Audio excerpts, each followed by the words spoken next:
Welcome back to a brand new video on the channel, everybody. Today I wanted to talk to you about the reality of growing up. Now, I used to have a podcast and we talked about all things to do with growing up throughout your 20s, all of that sort of stuff. And I haven't done an episode in a while, but if you'd like me to bring it back, definitely leave a like, because today I wanted to talk about one of the probably most important transitions that kind of happens in your life. And it's recently kind of happened to me and everybody who goes to uni. So obviously I went to uni for 3 years, did my master's, and then this year, it's now been about 6 months, I moved out. I live in London now. I'm 23, and you know, it's going through that transition of basically being in a university bubble and then entering the real world, as everybody likes to call it. And it's definitely been an interesting one. And it becomes an interesting one because you realize there's so much to think about when you make this transition.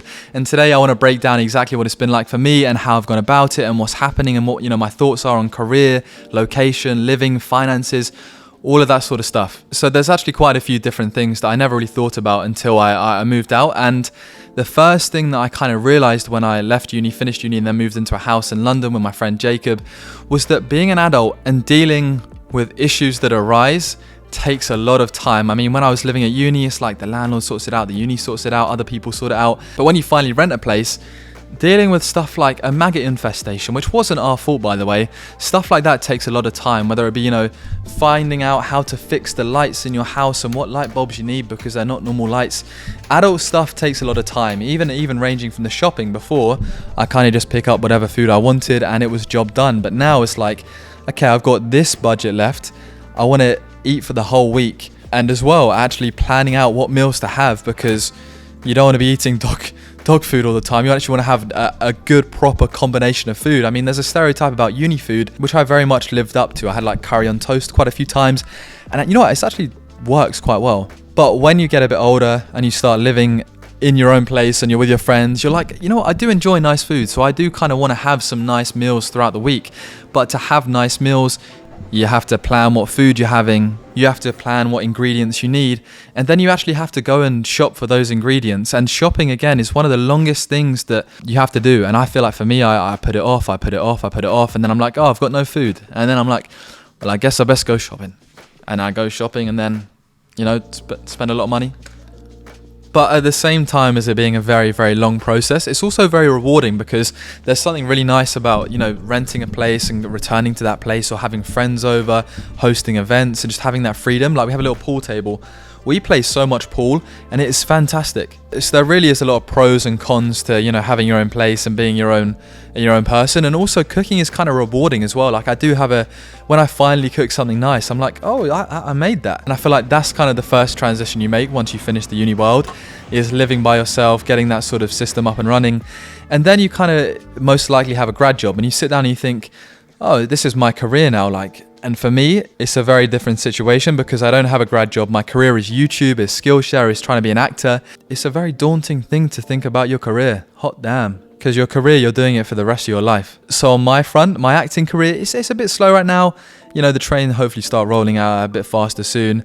YouTube and Skillshare, I'm enjoying it. To make enough money to survive in London, because bills are expensive, rent is expensive, I need to pump out 4 videos a month, one's brand deal, one Skillshare course, and that will see me through, you know, survival in this current cost of living crisis. Because rent's expensive, bills are expensive, but the most expensive thing about living in London is when you go out for a few beers or you go out for some food, or you basically get on a train into central London, a tube, DLR, whatever, every day, and it adds up, and you're like, where did all my money go from this month? And then you look and you're like, oh, it's the tube, it's the train. Yes, small stuff like that. I never realized how much it would still cost, even though I live in central London. Or Essex, whatever, TikTok, whatever. And I set myself like a challenge, right? So I wanted to basically start my bank account on £500 and then hopefully earn enough money so that £500 balance never goes down. So my outgoings basically are equal to my incomings, or my outgoings are slightly less.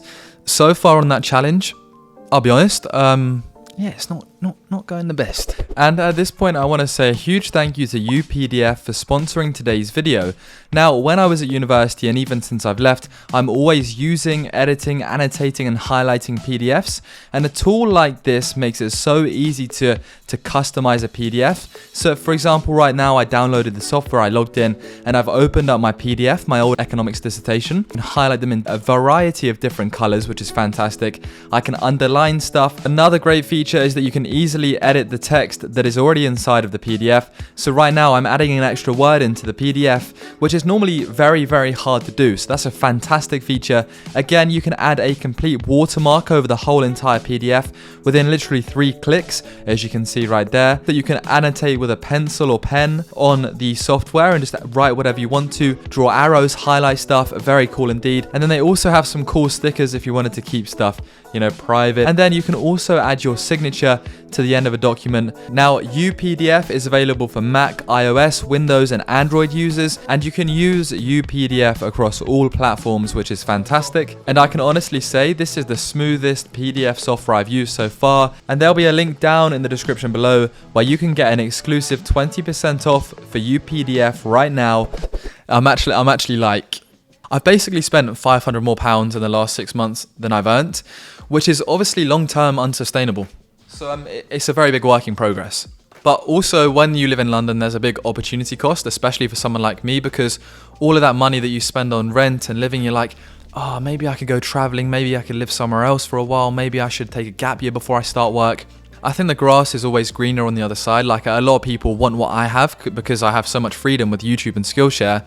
But then at the same time, sometimes I look at other people who are starting their jobs and I'm like, damn, I would love to just have a routine, a place of work to go to, have a few beers after, play some pool, whatever, and earn stable, good money. So one thing I've always noticed is that when you go through this period, whether it be me or other people, the transitional phase always has you contemplating and chopping and changing your mind about what's best. And sometimes you look at other people and you think, what they've got is great, but then the reality is they probably want what you have. Definitely noticed that a lot. But as for my career, like I was saying, I think for me, whilst I love living in London and it's fantastic, I would recommend it 100%, and I feel like everybody should live in London at some point in their life. I now look and I think, great, I've had this fantastic experience. It's costing me a lot of money, and when I'm renting, I don't want to go around traveling because then it's like double the cost, I can't afford it, and I'm renting for no reason then. So I think, given my acting career hasn't fully started, my career is flexible, I can make videos anywhere. Part of me does think sometimes, shall I next year just go on a mad adventure and go to these places I want to go and make some content there? Because one of the massive perks about my job is the freedom. I don't earn as much as other people in finance schemes, grad schemes, or working at a startup like my girlfriend, but my payment is in terms of time and freedom, and I just want to make the most of that freedom. So my personal dilemma right now is, do I live in London next year or not? And some people do have a similar dilemma about taking a gap year after uni, and they get into work and they're like, oh man, I just want to go traveling, or I just want to do this. And, so although my dilemma is slightly different, because I still work throughout it, there's a lot of things that I think once you finish uni, you do wonder, shall I just go for this now? Shall I just do this? And for me, being in that transitional phase of going from uni to living by yourself and working, that thought's still in my mind. And I know a lot of people that work that are like, yeah, I want to go to New York, I want to go to Amsterdam, I want to go traveling, I want to do XYZ, I want to work abroad. And everybody, it seems, has those sort of travel dreams after uni and after, starting their job. So it's really quite a big dilemma, because by traveling or going to these places, sometimes you can sacrifice a bit on your career. But then at the same time, life's so short. That do you really want to miss out on an opportunity like that, especially while you're young? Because I feel like exploring the world while you're young is, you get more utility out of it basically, because you got the stories, you got the experience, you got the people, you got the connections. So I feel like you definitely want to do it before you're too old. So it's really a big dilemma. But you obviously can travel while you're older, but it's a different style of traveling. And again, when it comes to the sort of side of just seeing your friends in London, going around there for dinner, having people over, that, my friends, is absolutely unrivaled, especially when it comes to having your own place. I literally cannot believe how good it is. And also, I think in this sort of phase of your life, you often start to think about long-term goals. Like, what is my long-term goal? Like, to make a load of money and retire early, to make a load of money, buy a house, do this. I haven't got... That question's always in the back of my mind. but it's one of the questions that I don't right now have the answer to. I think exploration of the world is definitely something I want to do, but obviously you have to maintain relationships, you have to do all these other things while you also go about achieving whatever goals you want to achieve. So there's so much stuff to think about that you never really think about while you're at uni. And I think when you're at uni, your focus is like getting the degree, getting a good grad job after, having a good time. And it really is a very, very big change once you finish uni, because I feel like there's so many unanswered questions that you have yourself, and you see possible solutions out there in like the distance, but you're like, I don't know if this solution's good or not. And it's like that sort of vibe the whole time, I swear down. University was really the glory days. Speaking of which, I'm actually heading to Cambridge right now to go make some cool videos. So let me know what your thoughts are on what I've discussed today. It's been a quick little life update sort of video. And I used to have a podcast which was called the In My 20s podcast, where I talk all about these sort of things. So if you do enjoy, and you did enjoy this one, definitely leave a like, and I'll try and get that podcast up and running, get some cool guests on.